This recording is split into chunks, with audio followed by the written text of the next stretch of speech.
Exam Practice Test 2 Listening Part 1. You will hear a number of different recordings and you will have to answer questions on what you hear. There will be time for you to read the instructions and questions and you will have a chance to check your work. All the recordings will be played once only. The test is in 4 parts. At the end of the test, you will be given 10 minutes to transfer your answers to an answer sheet. Now turn to Part 1.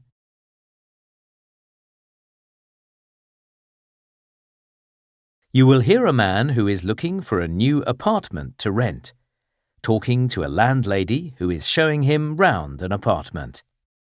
First, you have some time to look at questions 1 to 5.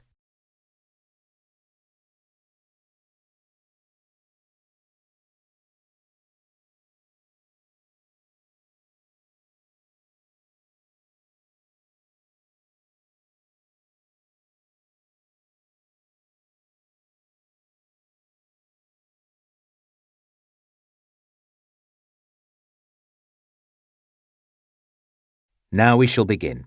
You should answer the questions as you listen, because you will not hear the recording a second time.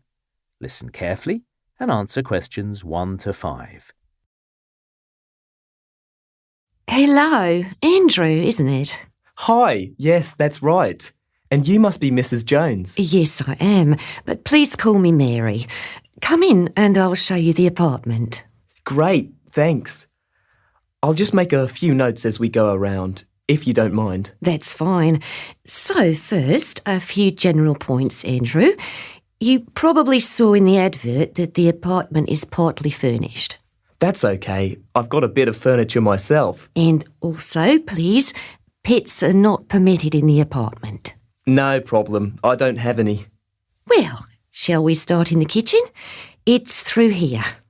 Oh, it's nice and big, isn't it? Yes, a good size for a one-bedroom apartment. It's got everything you'll need. The dishwasher is quite old now, but it's very reliable. And I've just replaced the fridge, so that's never been used. Great. It all looks really good. Well, follow me through into the lounge, Andrew. Here we are. I like the wooden floorboards, but I might want to put down a rug on the floor as well, if that's okay. Oh, yes, of course. I've also got lots of books. Well, as a matter of fact, I've just arranged for a builder to come and put up a set of shelves on that wall there. So that'll be convenient for your books. That'll be great. Then, is that the bedroom through there? Yes, that's right. Come through. There's a nice big wardrobe and a chest of drawers. Yes, plenty of storage. But if I wanted a lamp beside my bed, I guess I'd need to provide that myself? Yes, you would. That's no problem. I've got one that'd do. And then this is the bathroom. It's only a small space, so there's no bath, just a shower. And the water heating, that looks like it's gas, right? Yes, electricity is more expensive in my view.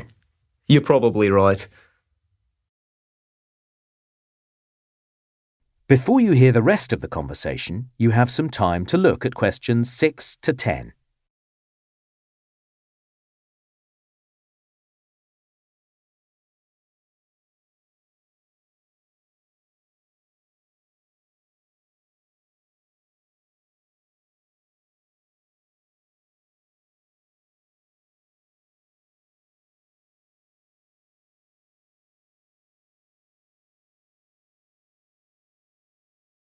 Now listen and answer questions 6 to 10. Well, I really like the apartment, Mary, and I'd like to take it if that's okay with you. Yes, absolutely, Andrew. I'd be delighted. So why don't we have a look at the tenancy form? We're supposed to fill that in together. Yeah, sure. Now, I've got a form here. So first of all, I need some of your details. What's your full name, Andrew? It's Andrew Connaught. That's spelt Connaught.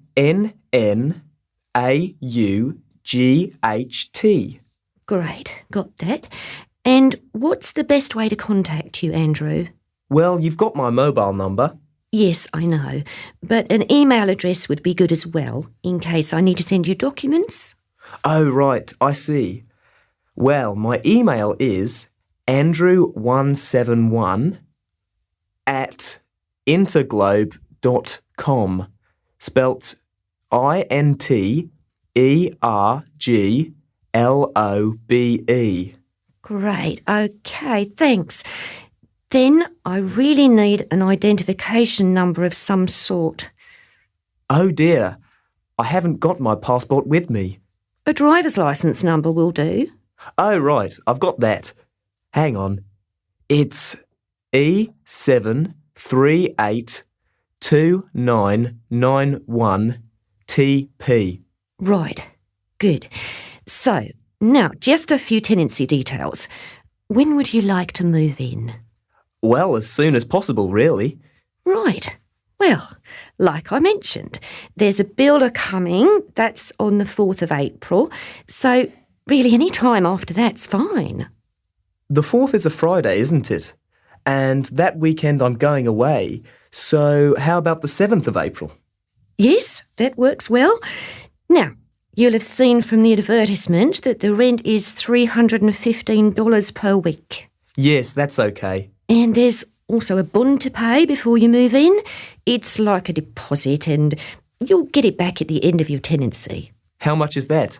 Well, I try to be reasonable. A typical bond for a one-bedroom in this part of the city is $500, but I only ask for $450. Okay, that should be fine. Now, what I'll do, Andrew, is email you my bank account details and you can transfer the amount over. That is the end of part 1. You now have 1 minute to check your answers.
Exam practice, test 2, listening, part 2.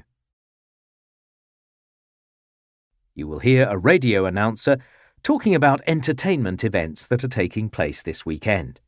First, you have some time to look at questions 11 to 15.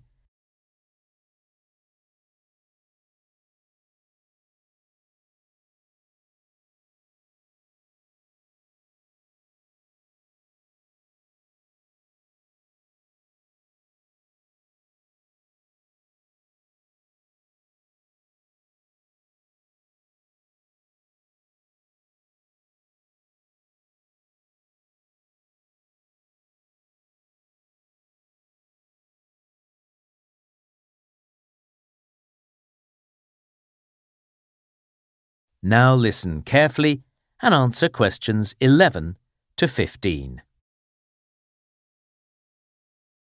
Okay, so next up on this morning's show, Dan Johnson's gonna tell us what's on in the city this weekend. Dan. Well, thanks, Melanie. And there's certainly a great program of entertainment this weekend. Something for everyone. So first, it's the Writers' Festival again. And just like last year, the festival has attracted more than 250 writers from around the world. The writers will be talking about their latest books, and there's always an opportunity for audience members to ask the writers about their work. In the past, the festival has been based at the Victoria Theatre, which wasn't really big enough. So this year, they're going to be using a number of other venues as well. More information and tickets are available from the website. Now, something I'm really looking forward to is wearable art on Saturday evening. This fashion show's always been held in the capital, so it's very exciting that it's coming to our city for the first time, and I've already got my ticket. And they've just announced a 20% discount on all tickets to encourage a good turnout. Tickets can be bought online or at the door. Something slightly different is Ocean Times. That's on Sunday morning at Brights Beach. Now, you might be thinking it's the wrong time of year to go to the beach for a swim or build sandcastles with the kids, and you'd be right. But what's happening is there's going to be a number of large tents put up on the beach for workshops, displays, and presentations. It's a chance for the whole family to learn about the science of the ocean and marine ecosystems and how to protect them. Sounds like a good way to spend your Sunday. Now, you may already have seen the advertising for the Artscape exhibition. This is an outdoor exhibition of sculptures and installation art that officially opens this evening, and you can go along whenever suits you over the weekend. It's being held up at the Sanctuary Reserve, and the idea is you wander wherever you want around the reserve, enjoying the artworks in a natural environment. I'd recommend you take a warm coat, though, because it can get quite windy up there. Now, the Civil Theatre is open for tours this weekend, too. This is a great chance to go backstage at the city's largest theatre and see all its secrets. This event is only held once a year, so these opportunities to tour the Civil aren't too frequent. I went last time and can tell you it's well worth it. Before you hear the rest of the talk, you have some time to look at questions 16 to 20.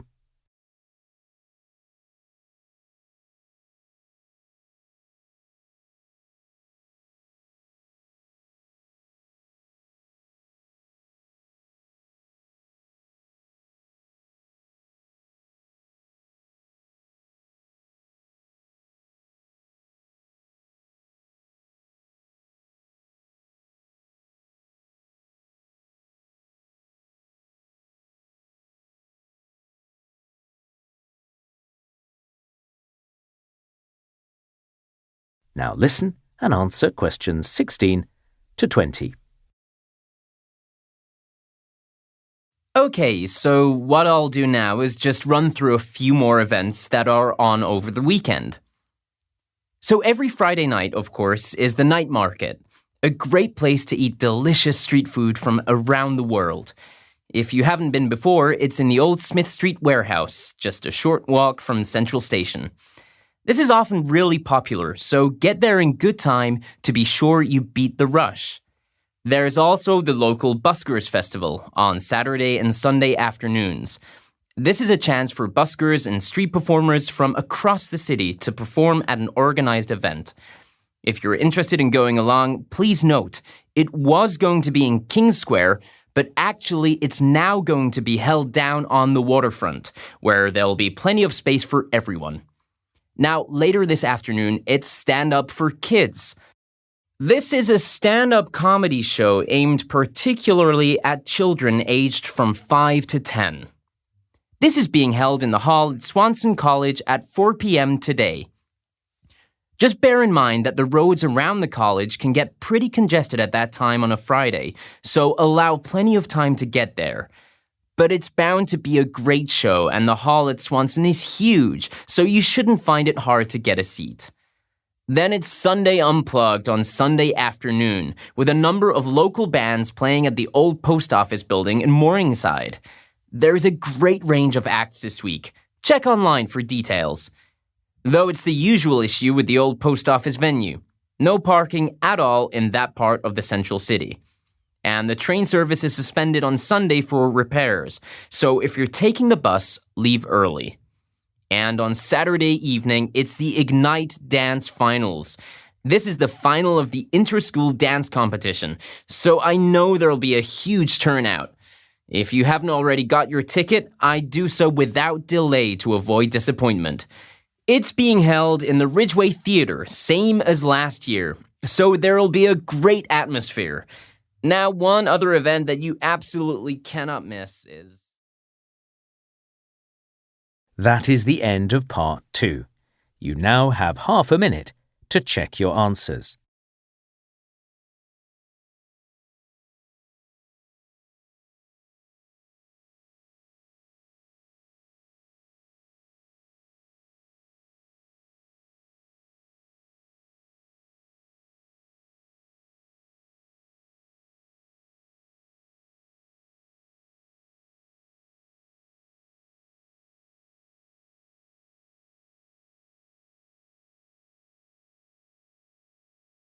Exam practice, test 2, listening, part 3. You will hear 2 early education students called Maya and Daniel talking about research into how babies and children learn. First, you have time to look at questions 21 to 26.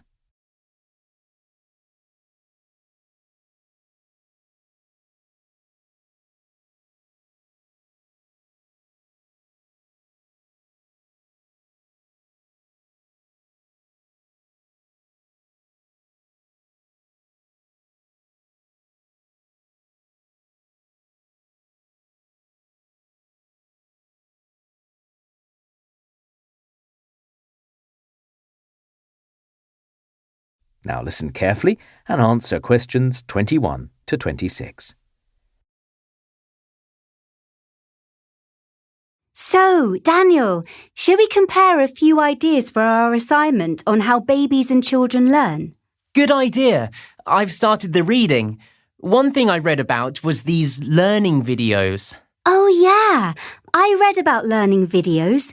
The baby watches a short film with some basic vocabulary, maths and science, and they learn as they watch. That's the idea.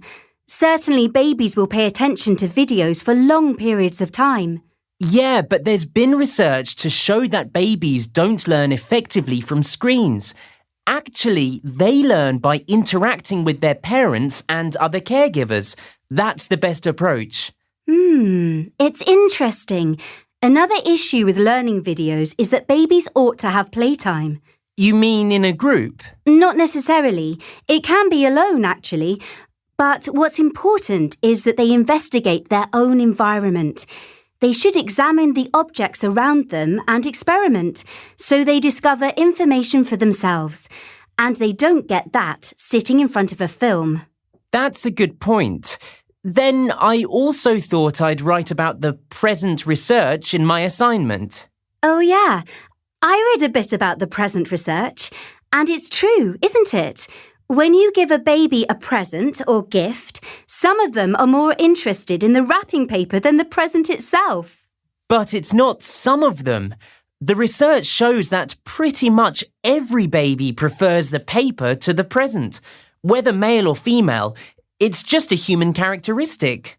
Really? I'd thought there'd be more exceptions. Apparently not. It seems that playing with the paper or ribbons or box stimulates the baby's senses. They touch everything, climb into the box, put the ribbon into their mouths. And brain scans have shown that sight, sound, touch, smell and taste are all stimulated in this way. It's amazing the researchers produce so much specific information just from studying presents. I hadn't expected that. The results cover so many different aspects of baby behaviour. Yeah, exactly. But it shows us that babies learn by playing.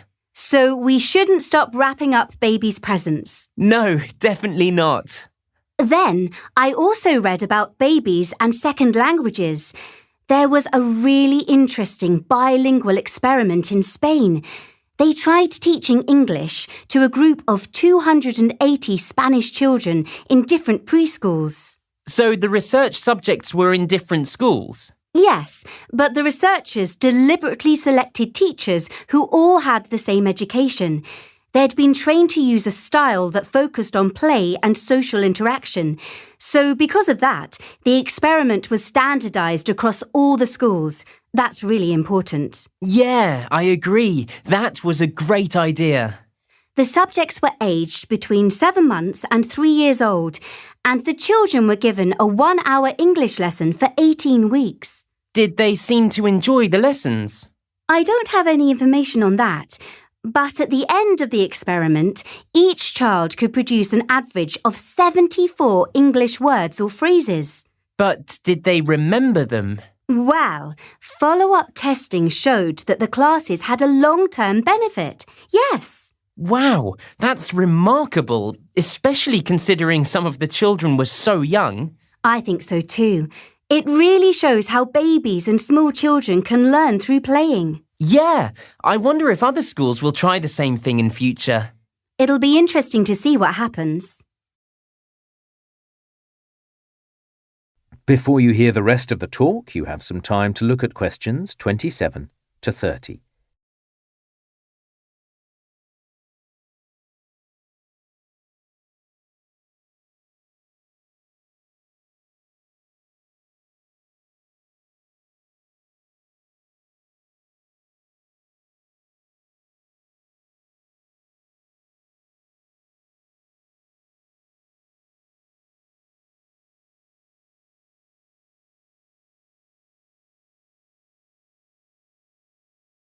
Now listen and answer questions 27 to 30.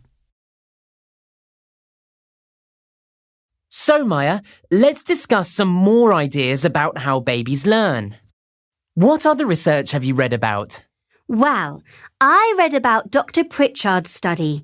In her experiment, babies were given toys to play with, and their caregivers sometimes repeated the same movements as the baby and sometimes did something different. And Dr. Pritchard monitored the baby's electrical brain activity.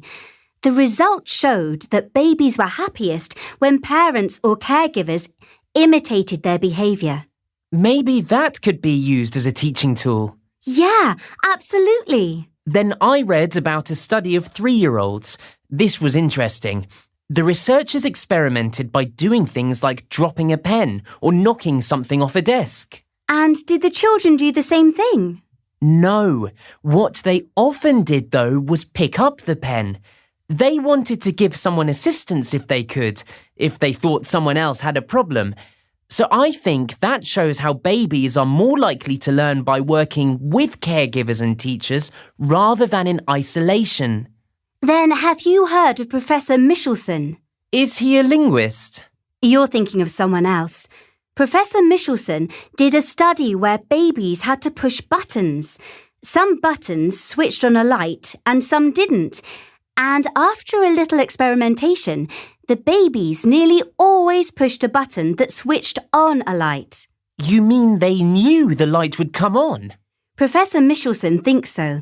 He believes they recognised that a certain thing would happen as a result of a certain action. So maybe that has implications for learning. Interesting. I also looked at a study in the United States.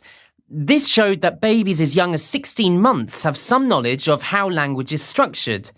In a simple sense, they seem to know the function of nouns and verbs, and the researchers believe this is linked to the way they learn the meaning of new words. Oh, really? Amazing they start so young. I'd like to read about that study because that sounds so amazing. That is the end of part 3. You now have half a minute to check your answers.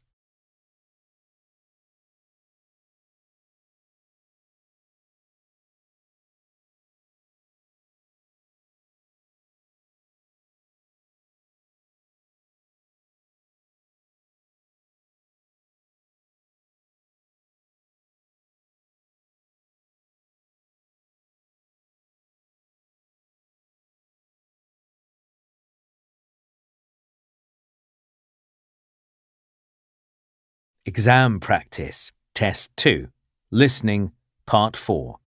You will hear an engineering student giving a presentation about a female engineer called Sarah Guppy.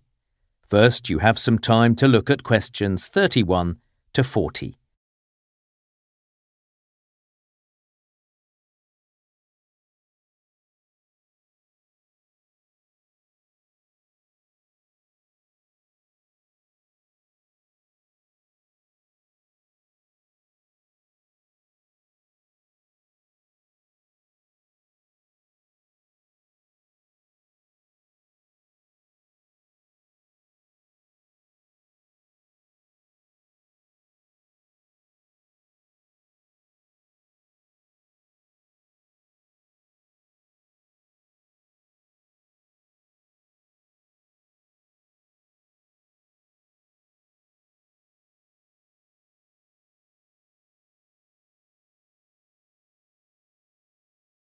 Now listen carefully and answer questions 31 to 40.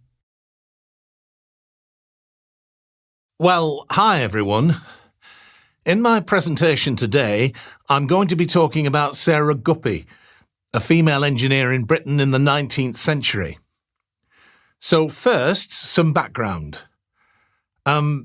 So in Britain at that time, there weren't many women engineers. But the 19th century was a time of great change in Britain, and women were becoming increasingly active in many aspects of society. So one example would be Jane Harrison, who was a linguist and an expert on ancient civilizations. Jane Harrison is credited with being the first woman to be employed as an academic at a British university. And slowly, women were being employed in more fields during this period. Let me just give you a few statistics to illustrate. So by the end of the 19th century, there were thousands of musicians and actors, more than half in each group were women. When it came to the professions, the numbers were much lower. So dentists, there were 140 women, and there were 212 women who were employed as doctors at the end of the century. OK, so moving on to Sarah Guppy herself. Sarah was born in 1770 in the city of Birmingham into a family of merchants. Aged 25, she married Samuel Guppy and moved to the city of Bristol. Then in 1811, she patented her first invention. This was a method of building bridges that was so strong they could withstand even severe floods, which might otherwise have destroyed the bridge. Her idea was used by the engineer Isambard Kingdom Brunel when he built the famous Clifton Suspension Bridge. Sarah was not directly involved in this project as an engineer. However, she is known to have constructed models representing the entire structure, and these were of great assistance to Brunel when he built the Clifton Suspension Bridge.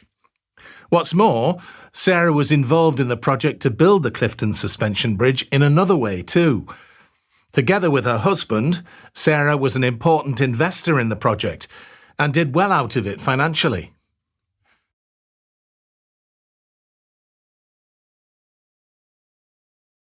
However, Sarah's talents as an engineer and designer went beyond bridges. One of her inventions was the so-called barnacle buster. This was a device that increased the speed at which ships could sail by preventing tiny creatures like barnacles growing on them. Sarah also had an interest in railways. Now, the 19th century was a time when a huge number of railway lines were being built across Britain. Frequently, this involved digging cuttings, where the railway line was cut into a hill. And Sarah encouraged trees and vegetation to be planted in cuttings to reduce the problem of erosion, a technique that is still commonly used today. I'd also like to mention that some of Sarah Guppy's machines are quite amusing when we look back at them today. One that stood out for me was a machine that made tea, kept toast warm, and boiled an egg all at the same time, so you could sit down for a typical British breakfast without waiting for anything. It's quite strange to look at, but I guess it might have been convenient. Then there was one area where Sarah was really ahead of her time, because she designed an early type of equipment that's very common today. This was a sort of gym machine that you could keep at home. And in the last 150 years or so, that's an industry that has really taken off. OK, so in conclusion, what can we say about the career of Sarah Guppy? She certainly wasn't the only woman engineer in 19th century Britain. I mean, for example, there was Ada Lovelace, who is sometimes described as the first computer programmer, and Hertha Marks Ayrton, a mathematician and electrical engineer. But still, Sarah's contribution was highly unusual. Just by way of illustration, it's worth noting that it wasn't until 1906, 54 years after Sarah's death, that a woman studied engineering at university and graduated as an engineer for the first time. Now, one other thing about Sarah Guppy. That is the end of part 4. You now have 1 minute to check your answers.